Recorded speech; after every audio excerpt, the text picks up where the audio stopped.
जय गुरुदेव। सभी को प्रणाम। मेरा नाम कुमार विश्वास है। मैं पुणे गायत्री परिवार में अपने गुरु भाईजनों के साथ मिलकर यहाँ पे गुरु कार्य में सेवाएं देता हूँ। और ऐसे में पुणे में यहाँ पे एक जापानीज कंपनी है जिसमें कि मैं कार्यरत हूँ। और आज मुझे एक ऐसा मौका मिला है जिसमें मुझे मेरी अनुभूति शेयर करना है, जिसमें गायत्री परिवार के साथ, गायत्री परिवार पुणे के साथ। तो सबसे पहले तो मैं गायत्री परिवार पुणे का इसके लिए बहुत बहुत आभारी हूँ कि उन्होंने मुझे मौका दिया कि मैं अपनी एक अनुभूति शेयर कर पाऊँ। और गायत्री परिवार से जो मेरी अनुभूति है वो जो जर्नी अगर मैं बोलूँ तो स्टार्ट हुई है, बहुत एक अर्ली एज में स्टार्ट हो गई। मेरी मम्मी 1989 से गुरुजी से जुड़ी हैं। और तो जब हम लोग बहुत छोटे, मतलब मैं 3 साल का 2 साल का हूँगा, तब से मुझे ये सारी चीज़ें देखने का मौका मिल रहा है। और मम्मी क्योंकि मेरी वर्किंग थी तो हम लोगों ने एक रूटीन देखा है कि सुबह में उठ के पहले गायत्री मंत्र का जप करना, फिर यज्ञ करना, फिर अपने काम के लिए जाना। तो ये एक उनका रूटीन था। और मम्मी ने हमें ओम भूर्भुवः स्वः बोलना, फिर माला करना सिखाना मम्मी ने ही हमें सिखाया बचपन में। और वहाँ पे गायत्री परिवार के 2 मंदिर हैं सासाराम में। एक तो शक्तिपीठ है और दूसरा जो है एक महिला मंडल का मंदिर है। तो वहाँ महिला मंडल की जो मंदिर की जो आंटी हैं जिन्होंने उस मंदिर को बनाया था, वो वंदना आंटी, जो अभी भी बहुत ही एक्टिव कार्यकर्ता है। तो उन्होंने हम लोग को बचपन में छोटी छोटी चीज़ों से जोड़ना स्टार्ट करा। तो जब मैं और मेरे भाई, मुझे याद है कि हर महीने हम लोग कम से कम 10 से 15 घरों में जाकर अखंड ज्योति बांटते थे। यह हमारा रूटीन था जो आंटी हर महीने हम लोग को दे देती थी। या सासाराम में अगर कभी यज्ञ होता था, जैसे 24 कुंडी यज्ञ हुआ या 108 कुंडी यज्ञ हुआ, तो उसमें हम लोगों को, हम जितना हो पाता था हम लोग अपने से उसमें सेवाएं देते थे। तो इस तरीके से एक माहौल जो था गायत्री परिवार का, एक वो हम लोग को बचपन में मिला है वहाँ पे सासाराम में। फिर हम लोग जब बड़े हुए तो धीरे धीरे तो मम्मी ने माला तो सिखा ही दिया था। तो माला हम लोगों का गायत्री मंत्र जब चलते रहा। जब मैं इंजीनियरिंग करने के लिए पुणे में आया, तो भी मैं पूरे इंजीनियरिंग, मुझे याद है कि नहाने के बाद कुछ नहीं तो 1-2 माला तो जरूर हम लोग गायत्री मंत्र का जप करते थे। और गुरुदेव माता जी की तस्वीर और गायत्री माता की तस्वीर, वो हम लोग के लिए हमेशा एज ए प्रेरणा स्रोत और शक्ति स्रोत है, जो हमेशा हमारे पास में रहा है।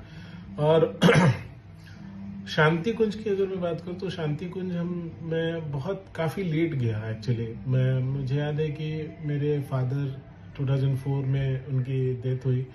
और उसके बाद 2005 में मैं पहली बार मैं शांति कुंज गया था। और वहाँ पे जाके हम लोगों ने मेरे फादर की पिंडदान वगैरह जो थी वहाँ शांति कुंज में ही की थी। क्योंकि मैं बहुत यंग था उस समय, और जब मेरे फादर की डेथ हुई तो काफ़ी मन में सवाल थे, काफ़ी चीज़ें थी, बेचैनी थी। तो जब एक बार मैं जब समाधि स्थल पर गया तो वो चीज़ मुझे ऐसा लगा कि शायद कोई है एक एज ए गार्जियन जो कि हमें आश्वासन दे रहा है कि नहीं, हम हैं तुम्हारे साथ। और बहुत शांति मिले वहाँ पे। मुझे लगता है कि सिर्फ मुझे नहीं, गायत्री परिवार के जितने भी हमारे भाई बहन जो जुड़े हुए हैं गायत्री परिवार से, उनको भी अपने गुरुदेव के साथ ऐसी अनुभूति तो होगी। मुझे नहीं लगता कि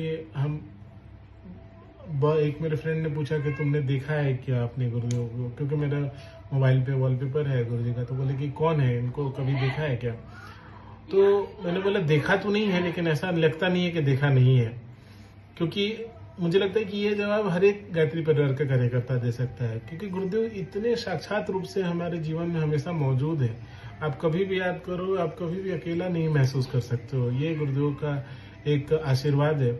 और मैं इस चीज को सिर्फ बोलने के लिए नहीं बोल रहा हूँ। मेरे जीवन में एक और ऐसी घटना घटी है जो मैं आप लोगों के साथ शेयर करना चाहता हूँ, जो कि मैंने शायद ही कभी किसी के साथ शेयर किया। मेरी वाइफ को एक बार मैंने जरूर बताया था।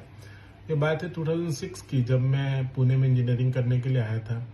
और मैं फर्स्ट ईयर में मैं हॉस्टल में रहने के लिए मेरी बात थी कि मैं हॉस्टल में रहूँगा। तो मेरे भाई ने एडुकेशन फीस वगैरह भर दिया और फिर बोला कि ठीक है, हॉस्टल फीस में 1-2 महीने में अरेंज करता हूँ, तब तक तुम अपना हॉस्टल में रहो, मैं वार्डन से बात कर लेता हूँ। तो उन्होंने बात कर ली।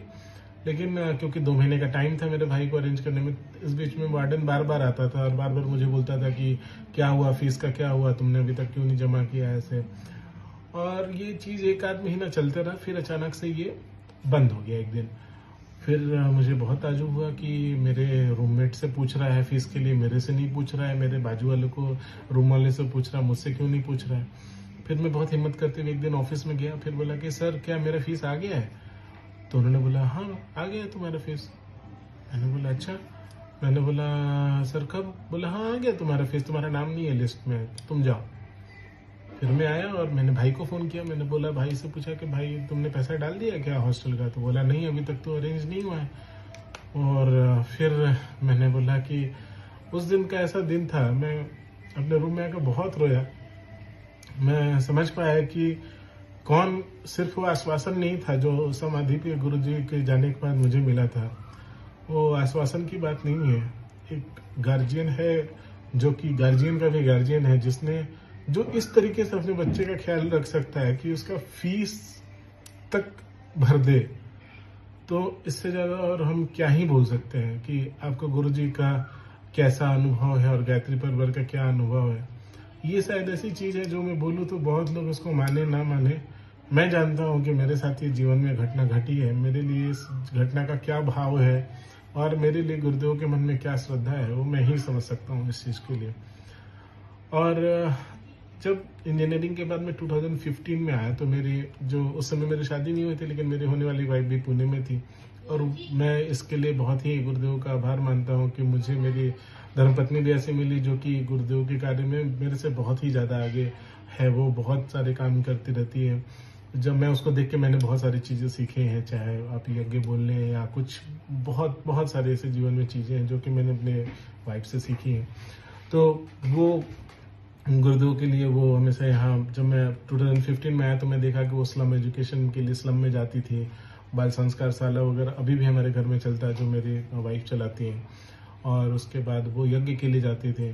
और यहाँ पे जब मैं आया तो एक ऐसी टीम दिखी मुझे पुणे गायत्री परिवार में, सारे लोग एकदम यंग, सब आईटी में काम करने वाले लोग, भैया दीदी, और सब लोग गुरु कार्य के लिए एकदम निस्वार्थ भाव से लगे हुए हैं। हर एक सैटरडे संडे हम लोग मिलते थे, नदी सफाई की कार्यक्रम हो या आप देखो वृक्षारोपण हो या स्लम एजुकेशन हो, बाल संस्कार शाला हो, यज्ञ कराना हो, मतलब बहुत काम, इतना काम मैंने, मतलब मुझे मौका मिला है कि मैं 2-3 शहर में रहूं, लेकिन जब गायत्री परिवार को मैं देखता हूं तो मुझे लगता है कि पुणे में जितना काम यहाँ की यूथ टीम करती थी, मुझे बहुत कम जगह ऐसा कोऑर्डिनेशन और इतना अच्छा एक टीम में देखने को मिला।